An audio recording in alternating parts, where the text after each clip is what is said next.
এই স্যার এই যে স্যার আমার মা খারাপ বাপ খারাপ, আমার মা খারাপ বাপ খারাপ স্যার, আমার বাপ খারাপ মা খারাপ, গাড়ি হইতে স্যার, মানসিক টর্চার করতো স্যার। আসসালামু আলাইকুম প্রিয় দর্শক, গত ভিডিওতে আমি বলেছিলাম রিমি নামের এই তরুণী আমাদের মাঝ থেকে চলে গিয়েছেন দুনিয়া ছেড়ে। প্রিয় দর্শক, রিমি দুনিয়া থেকে চলে যাওয়ার আগে লাইভে এসে বলেছিল তার মৃত্যুর দায় শুধু একমাত্র তার বাবা মা। সত্যিই কি রিমির মৃত্যুর দায় শুধু তার বাবা মা, নাকি এখানে লুকিয়ে আছে অন্য কিছু?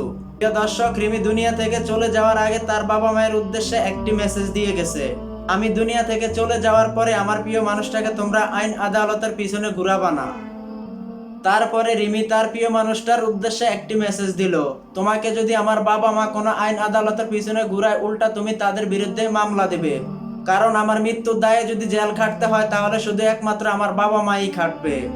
আমার মৃত্যুর দায় শুধু একমাত্র আমার বাবা। প্রিয় দর্শক, এরকম একটি মেসেজ দিয়ে গেলেন রিমি চলে যাওয়ার আগে। তো চলুন আমরা সরাসরি চলে যাব রিমির বাপের কাছে। এই বিষয়ে রিমির বাপে কি বলে আমরা তার মুখ থেকেই শুনবো।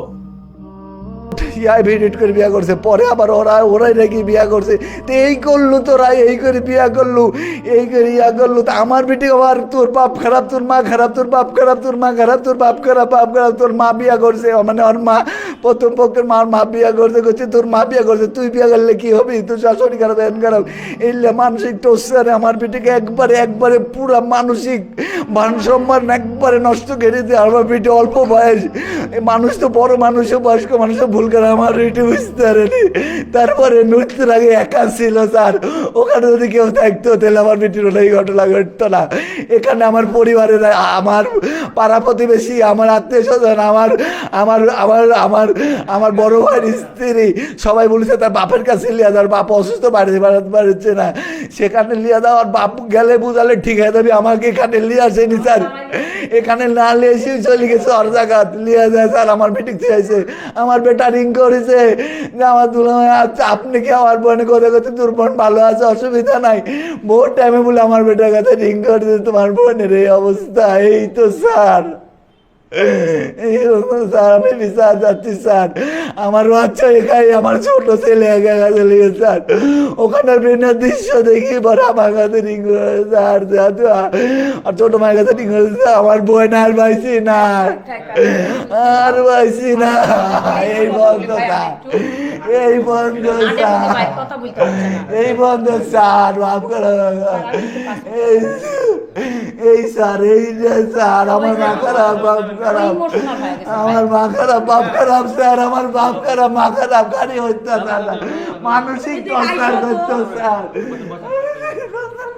অত্যন্ত দুঃখজনক প্রিয় দর্শক, রিমির বাবা একমাত্র মেয়েকে হারিয়ে মেয়ের সঙ্গে ঠিকমতো কথা বলতে পারছেন না। তো চলুন আমরা রিমির মায়ের মুখ থেকে কিছু কথা শুনি। আমি কিন্তু রেমির ছোট আম্মা। রেমি যখন 4 বছর বয়স, রেমির হয়তো বলেছে 6 বছর, কিন্তু ওর তখন তত মনে নাই। যখন আমি প্লে ভর্তি করাই তখন আমার বিয়ে হয়েছে। তো হচ্ছে যে বিয়েটা হয়তো আমার পরিবার বা ওর মা সবার সম্মতি বিয়েটা হয়েছিল। তা আমরা কিন্তু ভালোই ছিলাম, কিন্তু আমার ওই মানে রেমির মা ও যে কোনো কারণবশত হয়তো বা মনে মনে হয়নি, ও চলে গেছে, ও সেপারেট করে নিছে, ও নিজে। ওর বাপ কিন্তু অক্সারে দেয়নি, ওর মাই অক্সারে দিছে ওর বাপে। আর সাগরের সাথে বিয়ে হয়েছে আমার মেয়ে 10 বছর হলো। ওই ছেলেটা কিন্তু ফুসলে আমার মেয়ে যে কোনো প্রবণ দেখায়, 14 বছর বয়সের অবুঝ শিশু প্রবণ দেখায় আমার মেয়ে কিন্তু বিয়ে করছে। তখন ওর বাপের একই কথা, যে মেয়ে আমার কথা শুনলো না, আমাকে বুঝলো না, আমার দুঃখ, এত সুন্দর মেয়ে আমার আর বিয়ে করলো ওরকম একটা জাতে, আমি আমার এই জামাই কোনোদিন মেনে নেব না। আমার মেয়েও কখনো কোনোদিন বাপের কাছে এসে পুরো দমে দাবি করতে পারতো না, কারণ সে তো পছন্দ করে বিয়ে করে। ভাই এটা সবাই বুঝেন। মেয়েটাকে আমার নিয়ে যাওয়ার পর আমার মেয়েটা একটু মানসিকভাবে মানে চাপা প্রকৃতির ছিল, সে কখনো সব কথা ডিসকাস করতো না। আমার মেয়েটাকে ধরেন ওরা প্রথমে বিয়ের পরের দিনই সে বুঝতে পারছে যে আমি ভুল করে ফেলেছি। আমি মনে করছি আমার মা বাবা ভাই বোন সবাইকে এখানে পাবো, কিন্তু দেখলাম না, আসলই থাকে, নকলই থাকে।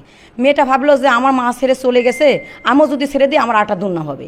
আর সাগর সবসময় ইমোশনাল ব্ল্যাকমেল করতো, বলতো যে তোমার মা তো ছেড়ে গেছে, তুমিও আমাকে চলে যেতে পারো। কিন্তু আমার মেয়েটা এত বেশি ভালোবাসিছে সাগরে সবসময় এটাই বিশ্বাস করার চেষ্টা করছে যে আমি প্রয়োজন হলে মরে যাব, কিন্তু আমি তোমার পরিবারের কারণে অত্যাচারের কারণে যে আমি হচ্ছে তোমাকে ছেড়ে চলে যাবো এটা করবো না। তাহলে মরে আমাকে ফাঁসাতে যাবো, তখন আমার বিটি কি বলতো জানেন, যে আমি মরে যাওয়ার সময় তোকে এমনভাবে নির্দোষ প্রমাণ করে দেবো, এমন নিখুঁতভাবে যে পৃথিবীর সবাই তোকে মনে করবে তুই নির্দোষ, কিন্তু তুই আমার জীবনে যে আঘাত, যে কষ্ট, যে দিনে পর দিন তোর পরিবার ফ্যামিলি, তোর ছোটো বোনের পা ধরাইছিস কীর্তি ওই বাড়ি সংসার করার জন্য। আমি সংসার করার তাগিদে মনে করেছিলাম যে আজ পা ধরি, কাল ভালোবাসার তাগিদে তারা আমার আপন হবে, কিন্তু তারা পাও ধরেছি সংসার করার জন্য, কিন্তু তারা আমাকে ভালোবাসা দিয়েও আপন হয়নি, আসলে ভাই হয়নি। আর বলে কি আর মায়ের অভ্যাস আছে অন্য জায়গায় বিয়ে করে, বেশটা ফ্যামিলির মেয়ে ওই অন্য জায়গায় যা বিয়ে করবে, এই যে একটা তার আঘাত দিত দিনের পর দিন, সেই আঘাতটা নিতে পারতো না। আর বাপের কাছে আসলে বাপ বলতো কি মা তোমাকে আমি বিয়ে দিইনি, তুমি চলে আসো ডিভোর্স করে, আমি ভিক্ষা করে পারি আর আমার জমি বেচে পারি, তোমাকে আমি মানুষ করবো। আমার মেয়ে মনে করতো আমার একটা মেয়ে হয়ে গেছে, এখন যদি আমি ছেড়ে দিই তাহলে আমাকে যেরকম এই পরিবার বাপ খারাপ মা খারাপ বলে, ওই পরিবারও আমার ওই মেয়েটাকে বলবে যে আর মা ছেড়ে চলে গেছে, আরে বংশ এরকম, তার থেকে আমার জীবন এই কয়েকটা মানুষ বেঁচে যাক, আমার জীবনে আমি চলে যাই। ও এটাও বলেছে যে তুমি মরে গেলে তোমার বাপ তো আমাকে ফাঁসাবে, তখন আমার মেয়ে বলেছে যে আমি মরে গেলে আমি তোমাকে ভালোবাসি শেষ পর্যন্ত জানাই যাবো যে তোমার প্রতিদান, যে আমি তোমার চির জীবনের মতো নির্দোষ প্রমাণ করতে যাবো। কিন্তু আসলে কি এটা বিচার? রেমির কথা তো অনেক রহস্য, রেমির কথা তো প্রতিটা কথাটির মধ্যে তার পরিবারের কথা সবার কথা কিন্তু উল্লেখ করা আছে।